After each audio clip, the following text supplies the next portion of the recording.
C'est pas simplement avoir un diplôme et l'afficher ça quelque part. Et voilà, comme je suis fantastique, hein, parce que j'ai un premier prix quelque part. Non, c'est au-delà, c'est... Chef, finalement, il prend toutes les ficelles des groupes, où ils sont 80, où ils sont 100, où ils sont 40, où ils sont même 12, parce que c'est aussi un chiffre pour un orchestre. Et il est au milieu, il travaille avec tout le monde. Et son travail, évidemment, il a préparé depuis longtemps avant. Et ici, on a 1, 3.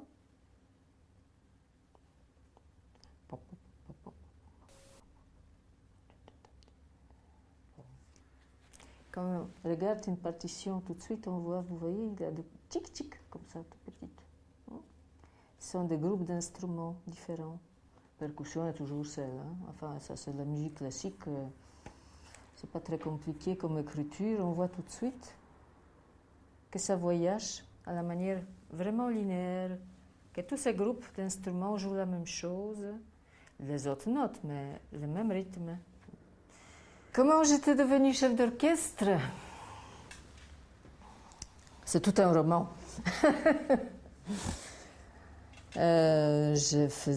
J'étais censée faire de la musique parce que j'aimais beaucoup.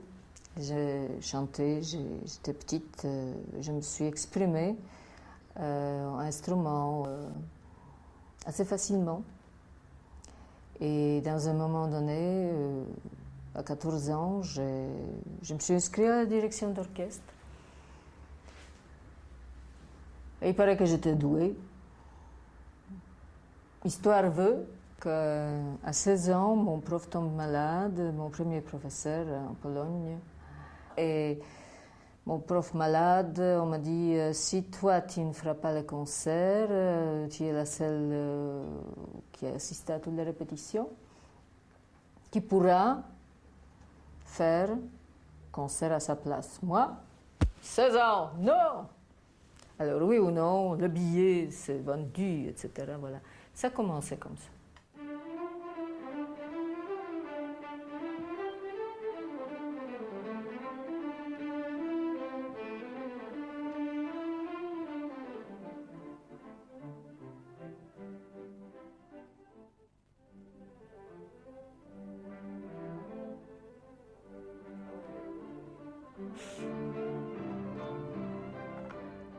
Ah, ça c'était mon premier. Ça c'était mon premier chef d'orchestre.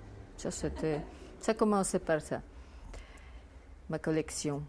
Il y avait une élève à moi qui m'a offert. Et ça a commencé après. Les messieurs sont aussi présentés. Il ne faut pas dire. Mais je trouve un look, un vrai maestro, c'est terrible. J'aime beaucoup.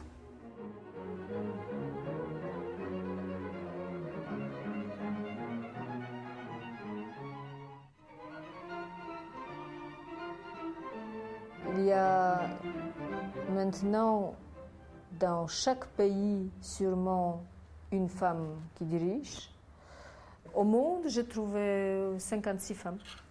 Dans la musique classique, il y a beaucoup de préjugés, beaucoup de choses encore qui règnent comme ça des siècles passés. Beaucoup.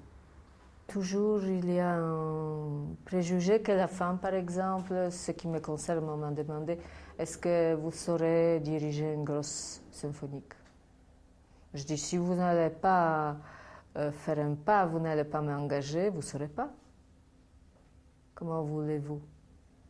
J'ai entendu parler d'autres collègues masculins qui disaient, la femme peut diriger jusqu'à Mozart, après, non.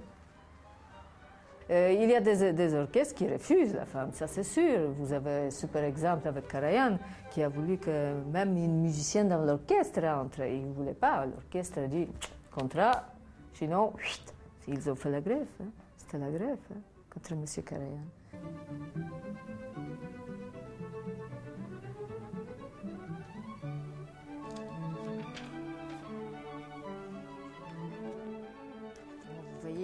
Ça, c'est une grande amie qui fait des croquis, Francine Sommers. Elle m'a fait beaucoup de dessins, de cadeaux, de ses idées musicaux.